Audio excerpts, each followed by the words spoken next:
ایک اور حدیث میں آتا ہے نا کہ آپ صلی اللہ علیہ وسلم نے ان کے قدموں کی آواز اپنے آگے آگے سنی. تو اس بنا پر آپ صلی اللہ علیہ وسلم نے حضرت بلال سے پوچھا تھا کہ تم کون سا ایسا عمل کرتے ہو کہ جس کی بنا پر میں نے تمہیں جنت میں اپنے آگے آگے پایا ہے. تو کیا بتایا تھا انہوں نے؟ کسی کو معلوم ہے؟ تحیۃ الوضو، یعنی جب میرا وضو نہیں ہوتا تو میں وضو کر لیتا ہوں، جب وضو کر لیتا ہوں تو 2 رکعت پڑھ لیتا ہوں. اصل میں انسان اللہ سبحانہ وتعالیٰ کے قریب ہوتا ہے نمازوں کی کثرت سے، سجدوں کی کثرت سے. سب سے زیادہ انسان سجدے کی حالت میں اللہ سبحانہ وتعالیٰ کے قریب ہوتا ہے.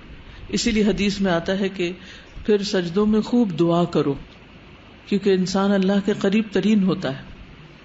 اور ہر سجدے کے عوض انسان کا رتبہ بڑھتا ہے، درجہ بڑھتا ہے، مقام بڑھتا ہے.